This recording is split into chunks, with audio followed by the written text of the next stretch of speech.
ओम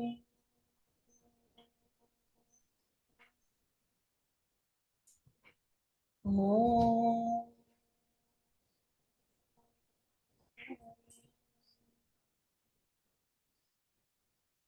ओम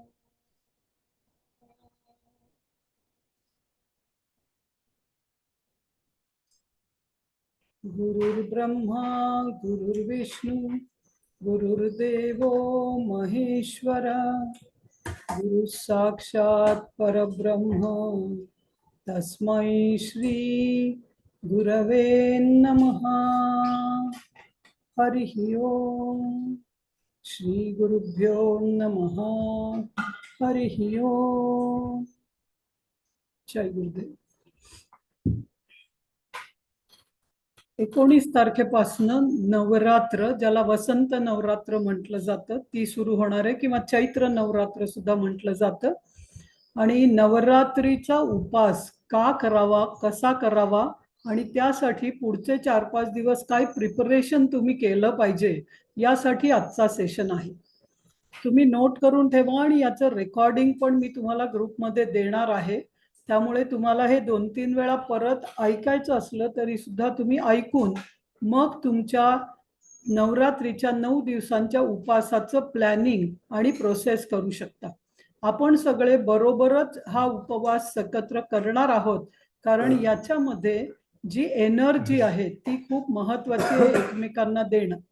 तर फक्त उपास करणं, मग त्यासाठी काय खाल्लं पाहिजे, किंवा तुम्हाला आज यूट्यूब आणि इकडे अशा व्हिडिओज मिळतील की उपासाच्या पदार्थ कसे तयार करावे, तर माझ्या मते तुम्ही कसे पदार्थ तयार करावे याच्यावरती खूप विचार न करता, खूप वेळ न घालवता, याच्यामधली जी साधना आहे किंवा याच्यामधला जो डेटॉक्स आहे, तो शरीर, मन आणि आत्मा या तिन्ही लेवल पर्यंत तुम्ही कसा घेऊन जाल याचा विचार केलात तर तुम्हाला त्याचा भरपूर फायदा होईल. तर मी स्क्रीन शेअर करत आहे. स्क्रीन दिसायला लागल्यावरती तुम्ही प्लीज मला सांगा. थम्सअप देऊ शकता तुम्ही मला असं.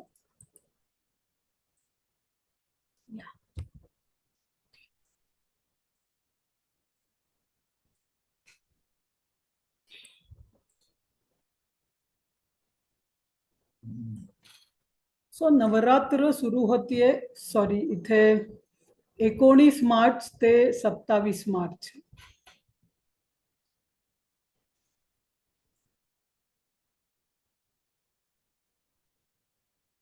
हा 19 पाहिजे, मी चेंज करेन. तर याला चैत्र नवरात्र म्हणतात आणि किंवा वसंत नवरात्र असं सुद्धा म्हटलं जातं. तर वसंत नवरात्र याचा अर्थ काय, तर याच्यामध्ये काय आहे, तर दुर्गा किंवा पार्वती किंवा शक्ती या वेगवेगळ्या रूपांना आपण जेव्हा वापरून त्याची साधनेची प्रोसेस करतो, म्हणजे हे रूप हे आपल्यासाठी एक असं दर्शवतं की तुम्ही काय स्वतःच्या आतमधनं काढलं पाहिजे किंवा कशाचा नाश केला पाहिजे याच्या विषयी आपण समजलं पाहिजे. तर याच्यामध्ये बेसिकली वसंत ऋतू आणि हिंदू नववर्षाचा प्रारंभ या दोनही गोष्टी होणार. आणि हा असत्याचा वरती सत्याचा विजय, किंवा आपल्याला माहिती आहे की बऱ्याच साऱ्या याच्याविषयीच्या गोष्टी तुम्ही ऐकलेल्या आहेत की महिषासुरासारखा वध देवीनी केला, आणि त्याच्यामध्ये महिषासूर हा कोणी आपण राक्षस होता म्हणून नाही, तर आपल्या आत असलेल्या असुरी भावना, असुरी विचार, असुरी साठवणी ज्या काही करून ठेवलेल्या असतील गेल्या काही वर्षातला किंवा गेल्या वर्षातल्या, त्यांना बाहेर काढण्यासाठीचा आणि आध्यात्मिक नूतनीकरण हे माझ्यासाठी खूप महत्वाचं आहे असं वाटतं मला. की आध्यात्मिक नूतनीकरण म्हणजे माझ्या आयुष्याला जो माझा सोलचा गोल आहे की मला हॅपी, आनंदी, पीसफुल आणि सर्वांच्या उपयोगी पडू शकेन असं आयुष्य जगायचंय, तर आत्तापर्यंत केलेल्या आध्यात्मिक वाटचालीला एक नवीन दिशा देणारं हे नववर्षाचा वसंत ऋतूचा 9 दिवस असावे आणि आपल्याला ते वेगळीकडे घेऊन जावे आध्यात्मिक.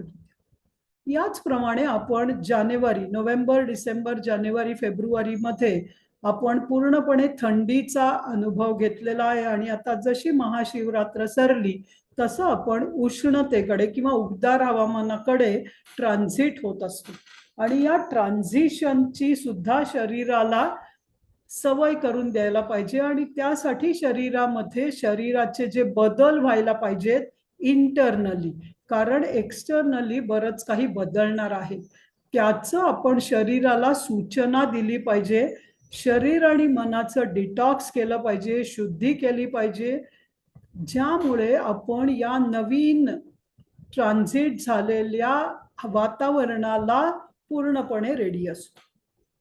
या काळामध्ये नवीन तयार होणं म्हणजे तुम्ही बघाल झाडं डिसेंबर जानेवारीमध्ये पूर्णपणे फुलं येणं कमी होतं बऱ्याच झाडांना आणि आता तुम्ही बघाल की बरीच झाडं वाढायला लागतील, त्याला खूप छान फुलं यायला लागतील. तुमच्या घरातला गुलाब डॉर्मंट झालेला होता त्यालाही फुलं यायला लागतील. तुमच्या घरामध्ये जास्वंद असेल किंवा आजूबाजूला तुम्ही बघाल जास्वंद यायला लागेल, तुम्हाला मँगो दिसेल आणि त्याचबरोबर पक्षी सुद्धा तुम्हाला वेगवेगळे आता बाहेर आलेले दिसतील, कारण त्यांच्यासाठी हा पुनरुज्जीवनाचा काळ आहे. खूप साऱ्या प्राणी आणि पक्ष्यांसाठी हा महत्वाचा काळ आहे पुढचे काही दिवस, की तोपर्यंत त्यांच्यासाठी ग्रोथ ही निसर्गाने दिलेली जबाबदारी चालू ठेवण्याचा काळ आहे, तो मनुष्यासाठी सुद्धा तसाच आहे. मग आता आपण काय केलं पाहिजे, तर हा जो सेशन आहे आजचा, हे फक्त उपवासाच्या प्रक्रियेला कसं सेट करायचं, तुमचं शरीर आणि मन हे री एस्टॅब्लिश करायचं एवढाच उद्देश आहे. मला उपवासाविषयी कळतं का नाही असा तुम्ही स्वतः विचार करू नका तुमच्या स्वतःसाठी, की मी आधी कधीच उपास केला नाहीये किंवा मी पूर्वी रेग्युलरलीच उपास करत आहे, अशी कुठल्याही स्थितीमध्ये तुम्ही असू शकता. पण त्याच्यासाठी खूप महत्वाचं काय आहे, तर तुम्हाला समजलं पाहिजे की माझा उद्देश काय आहे या 9 दिवसाच्या उपवासामध्ये. जर तुमचा उद्देश आता मला कुठलाही रोग नाहीये, शरीर माझं व्यवस्थित आहे, कुठल्याही गोळ्या औषधांवर मी नाहीये, म्हणजे शरीर ठीकठाक आहे, पण मला आता माझ्या मनाला आणि आंतरिक शांतीला पुढे न्यायचंय, असा जर तुमचा उद्देश असेल तर तुम्ही उपवासामध्ये किती कमी खाल्लं हे खूप महत्वाचं राहील, कारण शरीराला अन्न जितकं कमी मिळेल तितकं मनामधल्या विचारांना बाहेर टाकणं खूप सोपं होतं आणि साधना करणं पण सोपं होतं. सो का खाणार नाही होत, तर शरीराला त्रास द्यायचं म्हणून नाही आणि म्हणूनच काय खाल्लं पाहिजे याच्याविषयी मी आज फार कमी बोलणार आहे, पण किती आणि कधी खायचं याच्याविषयी पुन्हा बोलणार. आपल्या ऋषी मुनी म्हणजे हजारो वर्षापासून आपल्या देशामध्ये नवरात्रीचे उपास किंवा अशा वेगवेगळ्या गोष्टींसाठीच व्रत किंवा उपास करण्याची प्रोसेस आपल्याला त्यांनीच दिलेली आहे. पण त्यांना हे शास्त्रीय दृष्ट्या पण माहित होतं की जर मी सांगितलं की आठवड्यातनं एकदा उपास करणं खूप गरजेचं आहे, जशी आपल्याला रविवारची सुट्टी खूप महत्वाची आहे, इतकी वर्ष म्हणजे शाळेत असताना रविवारची सुट्टी होती, आजकाल आपण काम करायला लागल्यापासून खूप ठिकाणी आठवड्याचे 2 दिवस सुट्टी आहे आणि वेस्टर्न वर्ल्ड मध्ये तर आजकाल 3 दिवस सुट्टी 4 दिवस काम याच्यावरती लोक आलेले आहेत. सुट्टी याचा अर्थ काय, तर ऍक्च्युअली माझ्या सिस्टीमला शांत ठेवून त्याला मेंटेनन्स करू द्यायला पाहिजे. पण आपण सुट्टी अशी करत नसलो तर त्या सुट्टीचा काही अर्थ नाही. तर वर्षामध्ये 2 वेळा अशी 9 दिवसाची सुट्टी आपल्या डायजेस्टिव्ह सिस्टीमला देण्यासाठी आपल्या ऋषीमुनींनी आपल्याला अशी एक सिस्टीम तयार करून दिली की ज्यामुळे ऑटोमॅटिकली जेव्हा जेव्हा नेचर खूप मोठं ट्रान्झिशन करतं तेव्हा शरीर येणाऱ्या नवीन गोष्टींसाठी प्रिपेअर्ड राहील आणि त्यामुळे त्यांनी आपल्याला कधीही उपास करा, कधीही केला तरी चालेल अशी मुभा न देता श्रद्धा त्याच्यामध्ये आणून रीत रिवाज रूढी असं सेटअप केलं की ज्यामुळे ऑटोमॅटिकली या ट्रान्झिशनचं अंडरस्टँडिंग आपल्याला झालं नाही तरी आपण त्याला प्रोसेस करू. म्हणजे याचं कारण तुम्हाला कळलं नाही तरी सुद्धा उपासाचा फायदा होईल एवढंच मला तुम्हाला सांगायचं. आजकाल उपास याच्यावरती डाएट या पद्धतीने सुरू झालेलं आहे, पण त्याच्याविषयी मी बोलणार नाहीये. पूर्णपणे उपवास किंवा फास्टिंग याच्यावरती खूप मोठं काम झालेलं आहे. ऑटोफेजीवरती काम झालेलं आहे की शरीर स्वतःच्या सेल्सना रिपेअर कसं करतं. आणि आजच्या जगामध्ये ही ट्रीटमेंट म्हणून पण लक्षात घेतली जात आहे. त्यामुळे खूप रिसर्च झालेलं आहे. म्हणजे काय तर आज सायन्स प्रमाणे उपासाचं महत्व आणि भारतीय संस्कृतींनी सांगितलेला उपासाचा फायदा यांचा मेळ आज झालेला आहे. पण उपासामध्ये महत्वाचं काय केलं पाहिजे तर प्रोसेस फूड पासनं पूर्ण उपवास केला पाहिजे. कुठलंही हायली प्रोसेस फूड आपण नाही घेतलं पाहिजे. मग ते उपासाला चालत असलेल्या तुमच्या लिस्टमध्ये असलं तरी सुद्धा. आणि दुसरं प्लांट बेस्ड होल फूड याच्यावरती जर आपण जास्त भर दिला तर शरीराची डायजेस्टिव्ह DNA ला आपण सपोर्ट करतो. त्यामुळे तुमची आजची लाईफस्टाईल जरी बदलली असली तरी 9 दिवसांसाठी तुम्ही ती लाईफस्टाईल 9 दिवसांसाठी तरी फॉलो करा. पण 9 दिवसांसाठी फॉलो करण्यासाठी आजपासनं म्हणजे 14 तारखेपासनं 18 तारखेपर्यंतचे 5 दिवस तुम्ही हळूहळू त्याच्याकडे ट्रान्झिट केलं तर 19 पासनं पुढचे 9 दिवस तुम्हाला सर्व प्रोसेस करण्यासाठी तुमचं शरीर रेडी असेल. जसं आपण म्हणतो की एखादं मोठं काम करायचं असेल तर त्याच्यासाठी किंवा एखादं मोठी बिल्डिंग बांधायची असेल ग्राउंड प्रिपेअर करावं लागतं. एखादा शेतीमध्ये भात लावायचा असेल ग्राउंड प्रिपेअर करावं लागतं. यासाठी हे 5 दिवस तुम्ही ग्राउंड प्रिपरेशन शरीर मन या दोन्हीसाठी वापरणार आहात. आता ते करताना काय करायचं तर काही नियम पाळले पाहिजेत. पण ते नियम तुम्हाला जाचक वाटत असतील त्याच्यामुळे कष्ट वाटत असतील तर तुमच्या आत्म्याची मनाची शुद्धी होणार नाही. तर ते समजून घ्या. जिथे पटणार नाही तिथे ते नियम पाळण्यासाठी कष्ट करण्याची गरज नाही. कारण महत्वाचं काय आहे तर what you like it is easy to follow. आणि त्यावेळी तुमचं मन शरीर त्याला विरोध करणार नाही. त्यामुळे समजून घ्या. जे पटेल ते व्यवस्थित फॉलो करा. हे खूप महत्वाचं आहे. मग या उपासामुळे आत्मशिस्त किंवा सेल्फ रेग्युलेशन हे खूप महत्वाचं आहे. म्हणजे काय तर सगळे करतायत घरातले म्हणून केलं पाहिजे, आमच्या गुरुजींनी सांगितलंय म्हणून केलं पाहिजे, आमच्या धर्मात सांगितलंय म्हणून केलं पाहिजे, ही त्याची स्टार्टिंग पॉइंट असू शकते. पण करत असताना माझ्या मनावर ताबा माझ्या शरीरावर ताबा आणि तो माझा सेल्फ रेग्युलेशन आहे. तो मी केलेला माझ्या स्वतःसाठीचा नियम आहे. तो कमांडमेंट नाहीये.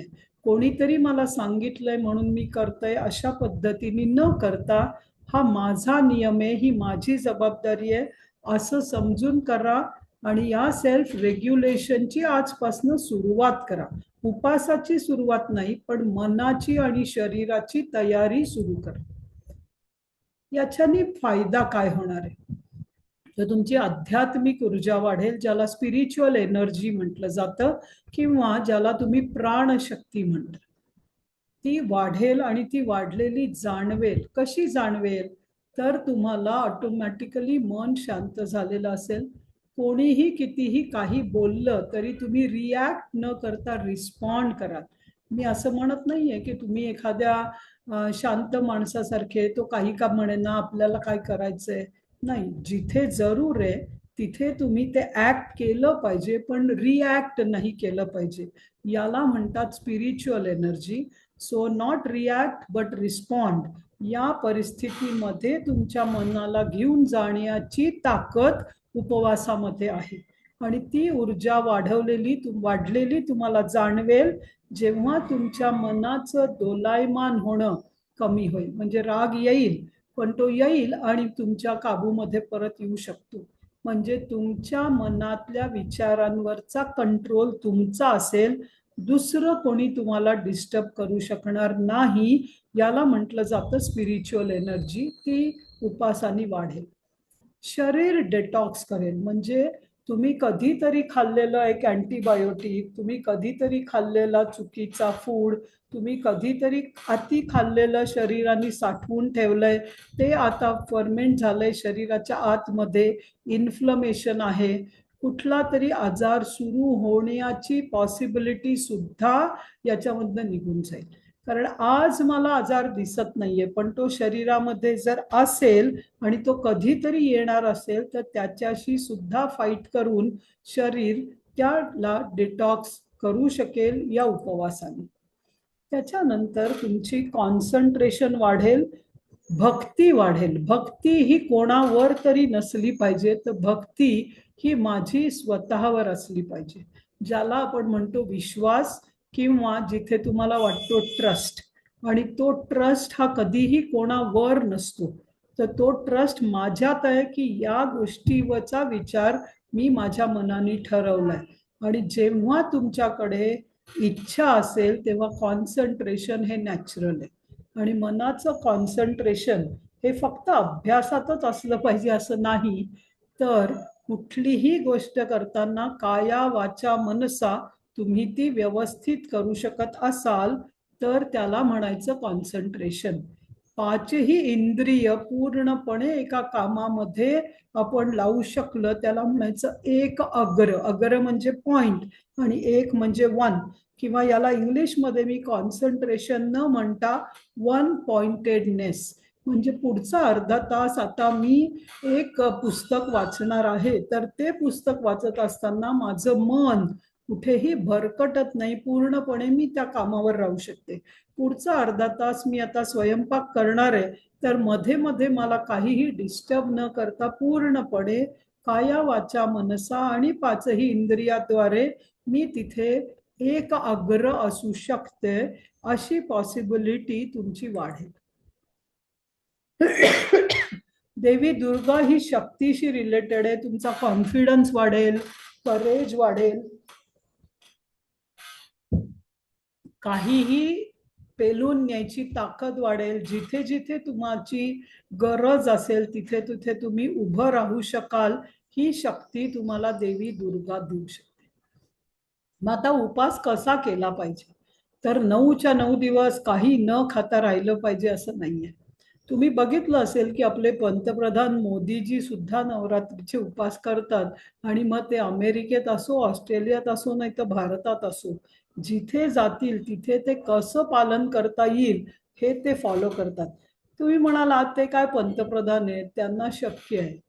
ते पंतप्रधान झाल्यावर उपास करतायत असं नाहीये. एखादे गुरु, साधू, स्वामी हे स्वामी झालेत म्हणून उपास करू शकतात असं नाहीये. तर ते उपास करण्याची शरीराला मनाला सवय असावी लागते, तरच ते फॉलो करणं शक्य आहे. तर मी तुम्हाला काही वेगवेगळ्या प्रकारच्या उपवासाच्या पद्धती सांगणार आहे. त्यातला तुम्हाला जो सूट होईल. तुम्ही पहिल्यांदाच करत असाल तर कुठला करावा, तुम्ही ऑलरेडी करत आहात आणि तुम्हाला काही आजार नाहीये तर कुठला करावा, तुम्ही ऑलरेडी करत आहात, तुम्हाला सवय होती, पण काही वर्षात ती मोडली आहे कारण तुमच्या शरीराची स्थिती काहीतरी खराब झाली आहे ज्यामुळे तुम्हाला उपवास करता येत नाही, अशी वेगवेगळी तुमची स्थिती असू शकते. त्यावेळी कुठल्या स्थितीमध्ये, शारीरिक मानसिक स्थितीत कुठली पद्धत तुम्हाला उपयोगी आहे ते मी सांगणार आहे. पण तरी सुद्धा चॉईस हा तुमचा असेल की कुठल्या पद्धतीने.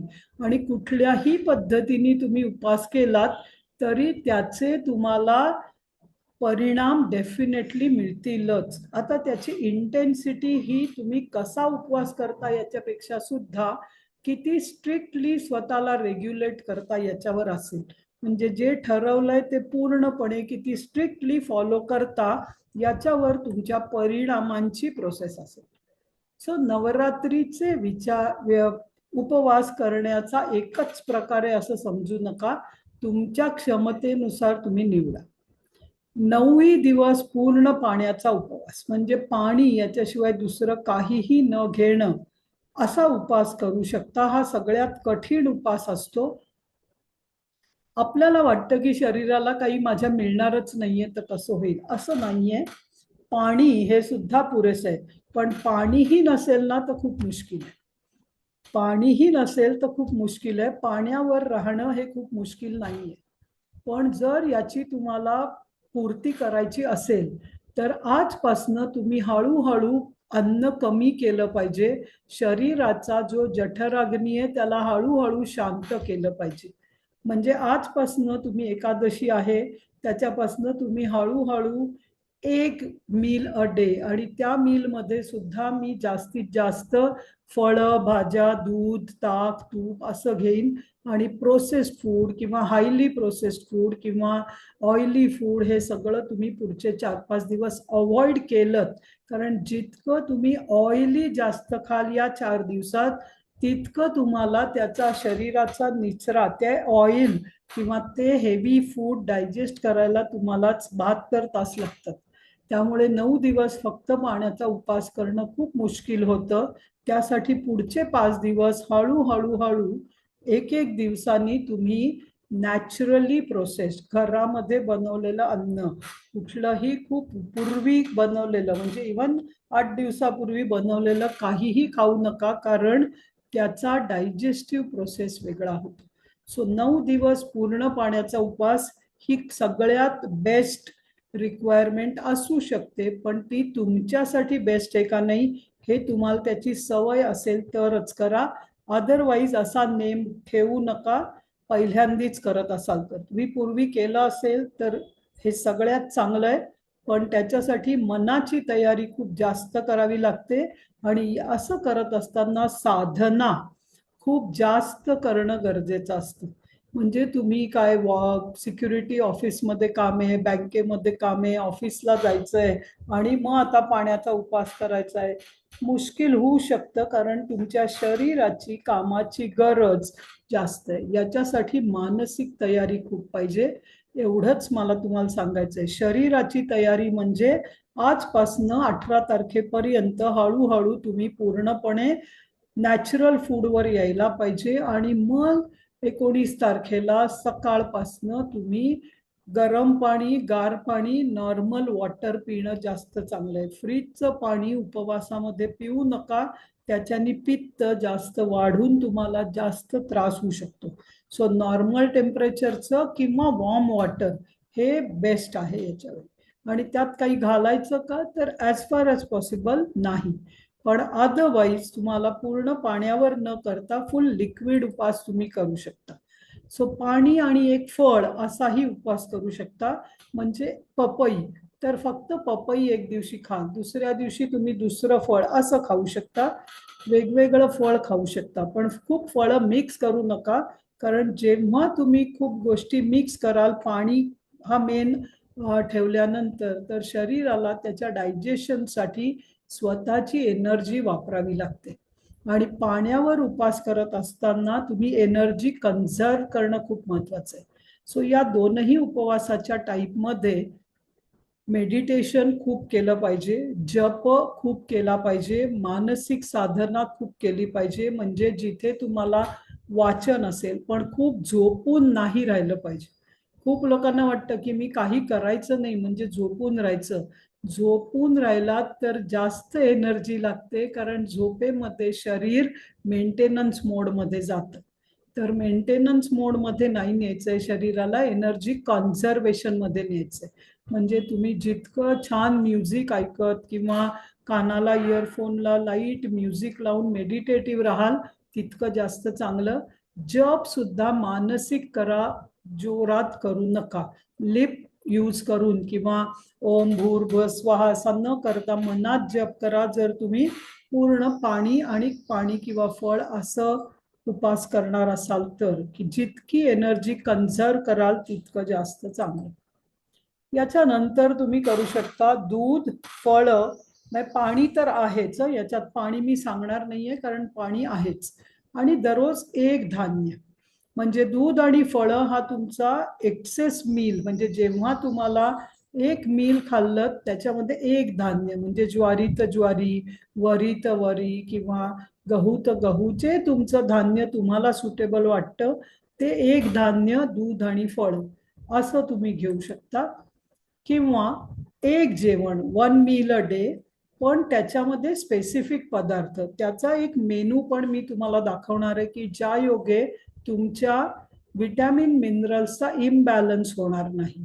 सो मर्यादित पदार्थ म्हणजे खूप अति व्हरायटी न करता, आणि याच्यामध्ये शुगर पूर्णपणे बंद इन एव्हरी फॉर्म. मग गूळ नाही, साखर नाही, खडीसाखर नाही. कारण साखर जेव्हा तुम्ही खाल आणि खूप सारं मीठ तुम्ही खाल आणि ते रिफाईंड असेल, रिफाईंड ऑइल किंवा साधं ऑइल, मीठ आणि साखर किंवा साखरजन्य काहीही, हे तुमच्या शरीराची एनर्जी काढून घेतात. कारण ते डायजेस्ट करून शरीरातनं त्याचा वापर करून ग्लुकोज शरीराला देण्यासाठी खूप कन्व्हर्शन प्रोसेस आहे. त्यापेक्षा तुमच्या शरीरामधल्या स्टोअर फॅटला कीटोन्समध्ये कन्वर्ट करणं तुमच्या लिव्हरसाठी सोपं असतं. त्यामुळे तुमची शुगर कमी होणार नाही, कारण लिव्हर कीटोन्स तयार करत राहील, त्याला ग्लुकोजमध्ये कन्वर्ट करून शरीराला देईल. पण दिवसातून एक जेवण हा सगळ्यात सोपा नवरात्रीचा उपास आहे, जर तुम्ही फर्स्ट टाइम करत असाल तर. त्याच्यानंतर एक जेवण, पण त्या 9 दिवसात 30 वेगवेगळ्या पदार्थांचा समावेश. म्हणजे मी 4 पेक्षा सुद्धा 5ला जास्त प्राधान्य देईन. मर्यादित पदार्थ जर तुम्हाला मानसिक डिप्रेशन किंवा टेन्शन किंवा स्ट्रेस किंवा अँझायटी असे प्रॉब्लेम असतील, किंवा सतत काही नवीन करण्याची इच्छा होत नाही असं असेल, तर चौथा टाईपचा उपास करावा. कारण त्यामध्ये काही असे पदार्थ मी तुम्हाला सांगेन ज्याच्यानी मनाला उभारी येते, मनाला डिप्रेसमध्ये नेत नाही. पण महत्वाचं माझ्यासाठी आहे की तुम्ही बॅलन्स केला पाहिजे, म्हणजे वेगवेगळे पदार्थ खात राहिलं पाहिजे. तर एक धान्य एक फळ म्हणजे 9ही दिवस एक फळ खाण्यापेक्षा रोज एक वेगळं फळ याच्यानी, किंवा रोज एक वेगळं धान्य, किंवा रोज 3 पदार्थ 2 पदार्थ याच्यावरती जर तुम्ही उपास केलात तर चौथा उपास पण चांगला आहे. 5वा उपास हे नॉर्मल जेवण, त्याच्यामध्ये आठवड्यामध्येच्या ऐवजी आपण 9 दिवसात 30 पदार्थांचा डिस्ट्रीब्युशन करू शकतो. याच्यानंतर आहे तुम्हाला दिवसातून एकदा जेवायचं पहिले 3 दिवस, त्याच्या पुढचे 3 दिवस लिक्विड फास्ट, आणि शेवटचे 3 दिवस वॉटर फास्ट. ज्यांना उपास खूप डीप करण्याची इच्छा आहे पण कधी केलेलं नाहीये, त्यांच्यासाठी 6th हा प्रकार पण खूप छान मॉडेल आहे. तुम्ही पुढचे 5 दिवस स्वतःला, शरीराला, मनाला तयार करणार आहात की मी 9 दिवस उपास करणार आहे, पण 9ही दिवस पाणी किंवा पाणी आणि फळ याच्यावर न करता पहिले 3 दिवस, म्हणजे पुढचे 5 दिवस तर स्लो डाऊन करणारच आहात तुम्ही. पहिले 3 दिवस तुम्ही 1 2 3 4 पैकी कुठल्या तरी एका एक नाही 2 3 4 पैकी कुठल्याही यांनी एक वेळ जेवण करू शकता. मग ते जेवण तुम्हाला जे सुटेबल वाटेल ते करा 3 दिवस. ऑटोमॅटिक पहिल्या 3 दिवसातल्या या 3 दिवसाच्या उपवासाने तुम्ही ऑटोफेजीला तुमचं 24 तासाचा 23 तासाचा उपवास झाल्यामुळे शरीर ऑटोफेजी मोड मध्ये जाईल. या 3 दिवसानंतरचे पुढचे 3 दिवस ऑटोफेजीत गेलेल्या शरीराला नवीन कार्बोहायड्रेट, फॅट आणि प्रोटीन देणार नाही आपण. तर आपण लिक्विड फास्ट करणार आहोत. या लिक्विड फास्ट मध्ये तुम्ही कुठलेही juices, green tea, coffee, bullet proof coffee नावाचं एक स्पेशल हे आहे, त्याची व्हिडिओ पाहिजे तर मी तुम्हाला ग्रुपवर टाकीन, ज्याच्यामध्ये फॅट आणि कॉफी यांचं मिश्रण केलं जातं. त्याच्यात दूध आणि साखर नसेल. तुम्ही क्लिअर सूप, व्हेजिटेबल सूप, पूर्ण व्हेजिटेबलचं सुद्धा सूप घेऊ शकता. क्लिअर सूपचीच गरज नाही, पण क्लिअर सूप घेतलं 3ऱ्या दिवशी तर जास्त चांगलं. पण बाजारात मिळणारी सूपची पॅकेट मध्ये गरम पाणी घालून सूप करू नका, ते जास्त त्रासदायक आहे. जे फ्रेश तुम्ही घरात बनवाल असं कुठलंही लिक्विड, मग दूध असेल, तुम्ही फळं आणि दूध मिक्स करून, म्हणजे फक्त केळं, आंबा किंवा तुम्हाला ड्रायफ्रूट सोक करून तुम्ही त्याची स्मूदी बनवू शकता किंवा फक्त फळं आणि ड्रायफ्रुट्स यांची स्मूदी बनवू शकता, पण ड्रायफ्रूट सोक करून वापरा. आणि खजूर, अंजीर, किसमिस अशा गोष्टी वापरून तुम्हाला जी काही गोडीची गरज आहे ती साखर तुम्हाला मिळेल. जिथे जिथे तुम्हाला वाटेल लेमन ज्यूस प्यायचा आहे तर तुम्ही मध वापरू शकता, जर तुम्हाला एनर्जी कमी वाटत असेल शरीरात तर. सो पहिले 3 दिवस एक वेळ जेवण जे सुद्धा प्लांट बेस्ड होल फूड असेल.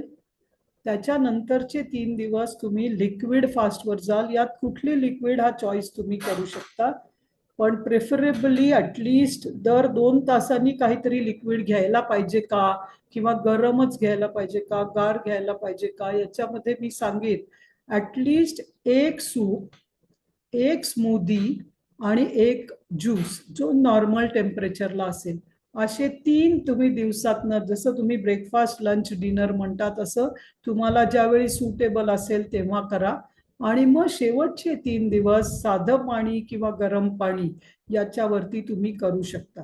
हा 6वा प्रकार सहज होतो जर तुम्ही आजपासनं प्लांट बेसवर शिफ्ट झालात तर. यापैकी कुठलाही एक प्रकार तुम्ही चूज करू शकता. आज त्याचे डिसिजन घेण्याची गरज नाही. जसं जसं तुमचं शरीर आणि मन तयार होईल त्यावेळी तुम्ही ठरवा की मला कुठल्या प्रकाराने करायचंय. पहिल्यांदाच करत असाल तर माझी सजेशन असेल 5 किंवा 6 या पद्धतीने करा. कुठलाही तुम्हाला आजार असेल तर 5 हा बेस्ट प्रकार आहे. तुम्हाला जनरली कुठला आजार नाहीये किंवा खूप मोठा आजार नाहीये ज्याच्यासाठी तुम्ही मेडिकेशनवर आहात, तर तुम्ही 6 हा प्रकार चूज करू शकता. ज्यांना आतापर्यंत रेग्युलरली उपास करण्याची सवय आहे, म्हणजे 9 दिवसाच्या उपासाची, 3 दिवसाच्या, 5 दिवसाच्या अशी सवय आहे किंवा 36 तासाच्या उपासाची सवय आहे, त्यांनी 1, 2, 3 पैकी काहीही चूज करू शकता. 4 आणि 5 ऑलमोस्ट सिमिलर आहे. 5व्यामध्ये आपण थोडा जास्त स्प्रेड ऑफ आयटम्स घेतो. 4थ्यामध्ये खूपच म्हणजे 2 किंवा 3 पदार्थांवरच थांबवायचंय. खूप थाळीभर जेवायचं नाहीये किंवा एकदाच जेवणार आहे म्हणून भरपूर जेवायचं नाहीये. सो क्वांटिटी पण कमी असेल आणि नंबर ऑफ आयटम्स पण कमी असतील. तो 4था उपास आहे. सो 1, 2, 3, 4 करा. जर तुम्हाला ऑलरेडी अशा मोठ्या उपासाची सवय असेल तर. मोठ्या उपासाची सवय नसेल आणि तुम्हाला काही आजार असेल तर 5वा करा. तुम्हाला काही आजार नाहीये, मोठ्या उपासाची सवय नाहीये, तर 6वा चॉईस हा बेस्ट चॉईस आहे. आणि यामध्ये सुद्धा 3 दिवस पहिलं जेवण केल्यानंतर, 3 दिवस लिक्विड नंतर पाण्याचा उपास करताना तुम्हाला जाणवलं की नाही मला शक्य होते, तर तुम्ही तो 6 दिवस लिक्विड कंटिन्यू ठेवू शकता. जिथे तुम्हाला वाटेल तिथे बदलू शकता, कारण ही काही अशी रिच्युअल प्रोसेस नाहीये की काही बदलल्यामुळे तुम्हाला काही होणार आहे. तर 3-3-3 हे सोपं आहे. त्यालाच तुम्ही 5-4 करू शकता, 4-5 करू शकता, 6-3 करू शकता. याचं तुम्ही कुठलंही तुमच्या मनाला रुचेल, वाटेल की कॉन्फिडन्स वाटेल असं कॉम्बिनेशन तुम्ही करा. त्याचा तुम्हाला त्रास होणार नाही. मग आता जर तुम्हाला 5व्या प्रकारचा उपास करायचा आहे की आपल्याला 30 वेगवेगळ्या गोष्टी या 9 दिवसात घ्यायच्या आहेत, तर त्याचं एक ढोबळ मनाने मी तुम्हाला भाज्या, फळं, सीड्स, धान्य, सुकामेवा, ड्रेसिंग्स आणि वरून काय घालायचं आणि बेस फूड काय असावं. तर बेस फूड हे खूप वेगवेगळं घेऊ नका. आणि नवरात्रीच्या उपासामध्ये कार्बोहायड्रेट मिळण्यासाठी तुम्हाला बाजरी, साबुदाणा, शेंगाडा, वरी किंवा कुठलेही मिलेट्स किंवा नाचणी हे काहीही तुम्ही वापरू शकता. आणि 9 दिवस एक वेगवेगळं धान्य तुम्ही वापरलं तरी चालेल. पण रोज साबुदाणा किंवा रोज वरी किंवा रोज शेंगाड्याच्या पिठाचं थालीपीठ असं करू नका. आणि यावेळी बटाटा हा तुमच्यासाठी, किंवा बटाटा किंवा स्वीट पोटॅटो म्हणजे रताळं, हे तुमच्यासाठी खूप चांगले चॉईसेस असतील आपल्या शरीराला कमी पडणारी एनर्जी देण्यासाठी. म्हणजे नुसता उकडलेला बटाटा किंवा उकडलेलं रताळं किंवा रताळ्याचे पदार्थ खाऊ शकता, पण त्यात असलेला स्टार्च हा पुरेसा आहे, त्यात अजून साखर घालू नका, नाहीतर मग ते तुम्हाला त्रासदायक होऊ शकतं. सो अशा प्रकारे तुम्ही 9 दिवसामध्ये वेगवेगळ्या भाज्या, ज्यात लिफी व्हेजिटेबल्स, क्रीपर्स, गोड्स आणि स्टार्ची मध्ये तुम्हाला येणार ते बेसिकली बटाटा, स्वीट पोटॅटो किंवा तुमचं ज्या जमिनी खाली येणाऱ्या भाज्या आहेत त्याच्यामध्ये पण तुम्हाला, तुम्ही खात असाल तर हे तुम्ही तुमच्याकडे आत्ता जे चॉईसेस मिळतात ते घ्या, कारण खूप नवीन नवीन भाज्या आता यायला लागतात, ते तुम्ही वापरा. फळांमध्ये तुमचा डिसाईड करा आणि 9 दिवसांसाठी तुम्ही एक एक फळ हे करू शकता. मिनिमम 5 फळं खा. 9 फळं 9 दिवस खाल्लं तरी चालेल, जे फक्त फळांवर राहणार आहेत, पण खूप फळं खाण्याची गरज नाही. जर तुम्हाला एका जेवणानंतर भूक लागेल तेव्हा फळ खा, आणि हे फळ 4 वाजायच्या आत, 2 वाजायच्या आत खाणं जास्त चांगलं. 7, 8, 9 वाजता जाऊन तुम्ही बनाना खाऊ नका, त्याच्यानी तुमच्या शरीराला म्युकस वाढण्याची, फळांनी तुमच्या शरीराला ऍक्च्युली कफ वाढण्याची प्रवृत्ती होते जेव्हा तुम्ही उपवास करता. सीड्स तुमच्याकडे असले तर कुठलेही प्रकारचे सीड्स वापरू शकता तुम्ही, पण ते नुसते रोस्ट करून खात बसू नका, कारण ते किती खाल्लं समजत नाही, थांबता येत नाही. तर ते तुम्ही तुमच्या भाज्यांमध्ये किंवा याचा एक लाडू बनवून तुम्ही ठेवलात आणि रोज एक लाडू असं केलं तरी चालेल. हा लाडू कसा बनवायचा याची एक रेसिपी पण मी ग्रुपमध्ये पाहिजे तर टाकीन तुम्हाला. धान्य मध्ये तुम्ही मूग, मटकी, चवळी, आता त्याला धान्य नाही सिरियल्स म्हटलं पाहिजे, तर ते तुम्ही खाऊ शकता, खायलाच पाहिजे असं नाही, पण ज्याला प्रोटीनची कमतरता वाटेल त्यांनी ते खाल्लं पाहिजे, जर तुमच्या मनाला मानसिक वाटत असेल तर. पण खूप खाण्याची गरज नाही, कारण प्रोटीन डायजेस्ट होण्यासाठी कार्बोहायड्रेट लागणार आहे. तर जेव्हा तुम्ही मूग, मटकी, चवळी या टाईपचं काहीही खाणार आहात, त्याचबरोबर तुम्हाला कुठलं तरी कार्बोहायड्रेट म्हणजे बाजरी, साबुदाणा, शिंगाडा, नाचणी याच्या कॉम्बिनेशन मध्ये खा. त्याचा पराठा करू शकता, डोसा करू शकता, तुम्हाला ज्या पद्धतीने करायचंय तसं करू शकता. असा तुमचा स्वतःचा आजपासून प्लॅन करून चार्ट तयार करा, ज्याच्यामध्ये पूर्ण धान्य पूर्ण वापरणं जास्त चांगलं.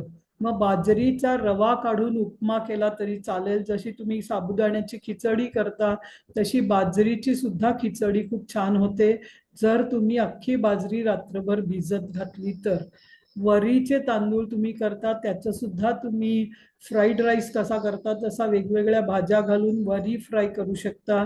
वेगवेगळ्या मिलेट्सचा तुम्ही फ्राईड राईस करता तसा. पण या 9 दिवसामध्ये भात किंवा तांदूळ, गहू याच्यापासून दूर राहा, कारण ते हेवी कार्बोहायड्रेट्स आहेत. त्याच्या साबुदाणा हा एकच खूप जास्त कार्बोहायड्रेट वाला अलाउड ठेवा, पण तो रोज नाही खायचा आहे, तो 9 दिवसात एकदा खायचा आहे फक्त. कारण ज्या दिवशी साबुदाणा खाल त्या दिवशी बटाटा खाऊ नका, त्या दिवशी रताळं पण खाऊ नका. म्हणजे 9 दिवसातले 3 दिवस, एक दिवस साबुदाणा, एक दिवस बटाटा, किंवा 1 का 2 दिवस बटाटा, 1 किंवा 2 दिवस तुम्ही रताळं खाऊ शकता, ज्याच्यानी तुमच्या शरीराच्या स्टार्च ची गरज पूर्ण होईल. आता एक मी तुम्हाला सॅम्पल सांगते की पहिल्या दिवशी सपोज तुम्ही वाटाणा बटाट्याची भाजी, कारण त्या दिवशी दसरा असेल, त्या दिवशी युगादी असेल, पाडवा असेल, तर तुम्ही ठरवा तुम्हाला पहिल्या दिवशी काय करायचंय. कुठलं तरी एक फ्रूट, एक डाळ, सलाड, आणि तुम्ही जर पुरी कंपल्सरी नाहीये, कारण खूप लोकांनी विचारलं होतं मागच्या वेळी सुद्धा की सण आहे, म्हणजे तो शरद नवरात्रीच्या वेळीचं होतं, आता हे वसंत नवरात्रीचं आहे. तर पहिल्या दिवशी तुम्हाला जे काही तुमच्या घराच्या गरजेचं असेल त्याप्रमाणे करा. त्याच्यानंतरचा दिवस तुम्ही एक म्हणजे भाजी आणि पालेभाजी याला पण अल्टरनेट डे करत जा. एक दिवस पालेभाजी, एक दिवस फळभाजी असं करा. आणि चपाती मी जरी म्हटलं असलं तरी ती तुम्ही तांदूळाची किंवा गव्हाची न करता तुम्ही बाजरीची भाकरी हे खाणं जास्त चांगलं. मग तुम्हाला पोळी वेगवेगळ्या प्रकारचं थालीपीठ सारखं केलं, म्हणजे ज्याच्यामध्ये डाळी आहेत असं काहीतरी केलं तरी चालेल. माझ्यासाठी जितकं तांदूळ आणि गहू हे कमी कराल तितकं चांगलं. उसळ म्हणजे एक दिवस पालेभाजी, एक दिवस हे, असा एक बॅलन्स करा. तुम्हाला या पद्धतीने तर एक दिवस साबुदाणा खिचडी स्वतःसाठी तुम्ही प्रोसेस ठेवा आणि जितकं एक जेवणाचा प्रोसेस असं तुम्ही स्वतःसाठी 9 दिवसाचं डिझाईन करा. हे एक सॅम्पल आहे, आपल्याच ग्रुपमधल्या कोणीतरी केलेलं, ते मी दिलंय. पण मग नाशपती खायलाच पाहिजे का, ड्रॅगन फ्रूट खायलाच पाहिजे का, किवी खायलाच पाहिजे का, काहीही गरज नाहीये. मी तुम्हाला सांगेन, तुमच्या आसपास मिळणारं लोकल जे आहे ते खा, तुमच्या ज्या पॉसिबल आहे तेच खा. पण शेवटच्या दिवशी मात्र मिक्स व्हेजिटेबल हे पूर्ण खा, ज्याच्यानी तुमच्या 9 दिवसांमध्ये जे काही तुम्हाला कमी जास्त झालं असेल ते तुम्ही बॅलन्स करू शकता. सो खूप भाज्या घातलेलं म्हणजे लिटरली पावभाजीची भाजी केल्यासारखं तुम्ही करा, सगळ्याचं मिक्स सलाड करा, खूप सारं प्रोटीन घ्या. त्या दिवशी तुम्हाला 9व्या दिवशी जे काही 9 दिवसातला इम्बॅलन्स असेल तो बॅलन्स करण्याचा. महत्वाचं म्हणजे एक दिवस साबुदाणा खा, एक दिवस बटाटा खा आणि शेवटच्या दिवशी मिक्स व्हेजिटेबलचा काही व्हरायटी बनवा. मग ब्रेड न बनवता तुम्ही त्या दिवशी पावभाजी टाईप तुम्ही त्याचं काही करू शकता की खूप भाज्या घातलेल्या, खूप वेगवेगळी व्हेजिटेबल असलेली भाजी करा, मग ती कुठल्याही प्रकारे करा. हा एक नमुना सॅम्पल दिलाय, तुम्ही तुमच्यासाठी सोयीचा कुठलाही करा. हे कोणासाठी आहे तर जे लोक 1 मील अ डे करणार आहेत त्यांच्यासाठी आहे हा 9 दिवसाचा प्लॅन, की ज्याच्यात तुम्ही 1 मील अ डे करणार आहात आणि 30 व्हरायटी त्याच्यामध्ये, ऑलमोस्ट 30 व्हरायटी 9 दिवसात कव्हर होतील असं बघा. ओके. आता सपोर्टिंगसाठी किंवा शरीराचं डायजेशन चांगलं राहण्यासाठी तुम्हाला खूप सारं इन्शुलिन वापरावं न लागण्यासाठी खूप सारा नारळ त्याच्यावर घाला, कारण त्या नारळातलं ऑइल तुमच्यासाठी पुरेसं आहे. याच्यामध्ये ऑइल कमी करायचं आहे, साजूक तूप वापरलं तर चालेल, जितकं कमी ऑइल तितकं चांगलं. बटर वगैरे तर वापरूच नका या 9 दिवसात, कारण ते डायजेस्ट करायला शरीराला खूप कष्ट पडतात. कोथिंबीर भरपूर वापरू शकता, नारळ भरपूर वापरू शकता आणि green tea, blue T, red T म्हणजे त्या गोकर्णाच्या फुलांचा चहा किंवा लाल जास्वंदीचा चहा किंवा ग्रीन टी, गरम पाणी, लिंबू पाणी, वेगवेगळे ज्यूस, नारळ पाणी, कोहळ्याचा ज्यूस, हे सगळं तुम्ही लिक्विड फास्टमध्ये पण घेऊ शकता. आणि अदर दॅन 1 मील जर तुम्हाला सवय नाहीये तर तुम्ही यातलं काही घेऊ शकता, ज्याच्यामुळे तुम्हाला शरीराला डायजेशन वरती कार्बोहायड्रेट, प्रोटीन आणि फॅट्स डायजेशन करावं लागणार नाही जास्त. 1 मील आणि बाकी वेळा वाटलं तर, आणि जितकं न वाटणंय तितकं चांगलं. सो गरज पडल्यास मी म्हणेन पाणी प्या किंवा गरम पाणी प्या, पण मानसिकरित्या तुम्हाला कम्फर्टेबल नसेल वाटत तर कुठलाही बाकीचा ऑप्शन घ्या. ओके. आता 9 दिवस झाल्यानंतर उपासातनं बाहेर कसं पडायचं, तर सेम वे जसं आता मी तुम्हाला हळूहळू तुमच्या 4-5 दिवसात 1 मीलवर जाण्याची किंवा 2 मीलवर आणि त्यातलं एक फुल मील आणि एक छोटं मील अशावर तुम्ही आलात तर जास्त चांगलं पुढच्या 5 दिवसात. या 5 दिवसात मध्ये तुमच्या शरीर हळूहळू स्थिर होईल 9 दिवसाच्या संक्रमणासाठी किंवा 9 दिवसाच्या उपासासाठी. पण उपासातनं बाहेर पडताना सुद्धा सडनली खूप काही खायला लागू नका. 9 दिवस झाल्यानंतरचे 2 दिवस हळूहळू, जसं आत्ता आपण कमी करत जाणार आहोत तसं हळूहळू वाढवत जाणार आहात तुम्ही. सो 1 मीलवर जे असतील त्यांनी 2 मीलवर या, पण त्यातलं सुद्धा 1 मील आणि दुसरं मील तुम्ही कोशिंबीर खाऊ नका जास्त, रॉ फूड जास्त खाऊ नका, कारण ते डायजेस्ट करायला कठीण असतं. त्याच्याऐवजी शिजवलेले कॅरेट किंवा म्हणजे थोडी स्टीम केलेल्या गोष्टी खा. म्हणजे 1 मील छोटं आणि 1 मील नॉर्मल असं 2 दिवस घ्या, त्याच्यानंतर तुम्ही तुमच्या नॉर्मल याच्यात जाऊ शकता. सो सकाळी 9च्या सुमाराला म्हणजे 9 ते 4 याच्यामध्ये किंवा 9 ते 6 याच्यामध्ये तुमचा सगळा प्रोसेस कंप्लीट केला पाहिजे. ते कसं ते तुम्हाला सांगितलंय. सो 9च्या सुमाराला दुसऱ्या दिवशी तुम्ही कोकोनट वॉटर घ्या, काही ज्यूस घ्या, याच्यानीच तुम्ही बाहेर पडणार आहात. कुठल्याही प्रकारचं लिक्विड की जे तुम्हाला डायजेस्ट करायला खूप सोपं पडेल. तुम्हाला वाटत असेल आदल्या दिवशी तुम्ही वॉटर ज्यूसवर आहात आणि 3 दिवस वॉटर केलेलं असेल, तर नेक्स्ट डे तुम्ही चांगली ड्रायफ्रूटची स्मूदीनी सुरू करू शकता.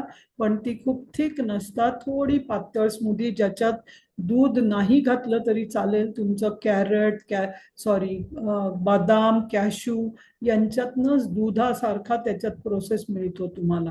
सो स्मूदी हा खूप चांगला ऑप्शन आहे ज्यांना कामाला जायचं असेल. जर तुम्ही घरातच असाल तर मग तुम्ही ज्यूसनी ब्रेक करा फास्ट तुमचा आणि त्याच्यानंतर 11 वाजता साधारण 2 तासानंतर तुम्ही किती कधी खाताय त्याच्यानंतर तुम्ही ग्रीन ज्यूस घेऊ शकता, सोक ड्रायफ्रुट्स घेऊ शकता, कांजी घेऊ शकता, फ्रुट्स खाऊ शकता. सो अगेन तुम्ही पूर्ण जेवण 2 तासानंतर लगेच घेऊ नका, लाईट फूड घ्या. 1-2 वाजता मग तुम्ही तुमचं नॉर्मल जेवण घ्या. त्याच्यामध्ये सुद्धा खूप फ्राईड किंवा खूप मसाला हे खाऊ नका, कारण मसाल्याचा शरीराला डिटॉक्स झालेला आहे. आणि मग संध्याकाळी तुम्ही पुन्हा खिचडी, मऊ भात किंवा थिक व्हेजिटेबल सूप असं काहीतरी, किंवा मिलेटची खिचडी, मिलेट आणि असं काही घ्या.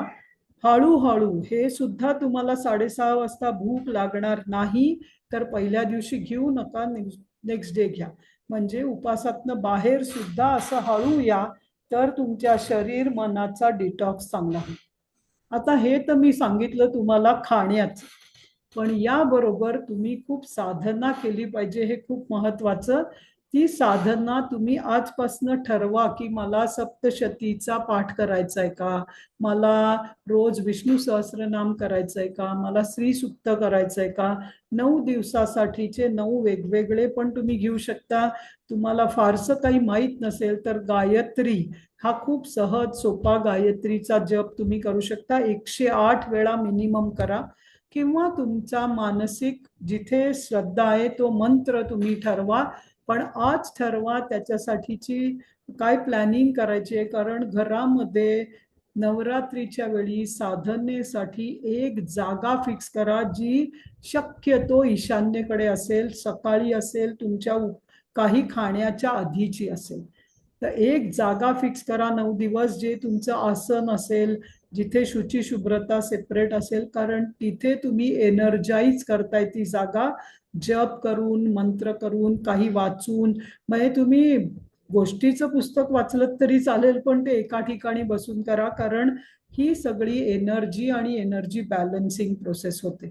सो खाण्याचं काय करायचं याचं प्लॅनिंग आधी करा, ज्यामुळे 9 दिवसात खाण्याविषयी तुम्हाला विचार करावा लागणार नाही. आणि मग ॲटलिस्ट 20 मिनिटं ते 2-3 तासापर्यंतची जेवढा तुम्हाला वेळ असेल तेवढी साधना करत राहा, ज्याचा तुम्हाला खूप फायदा होईल. So that's all. या नवरात्रीच्या उपवासात माझ्याबरोबर सहभागी होण्यासाठी धन्यवाद, आणि देवीचा आपल्याला आशीर्वाद सर्वांना मिळो अशी देवीच्या चरणी प्रार्थना करून आजपासून आपण आपल्या या उपवासाच्या जर्नीला सुरुवात करू.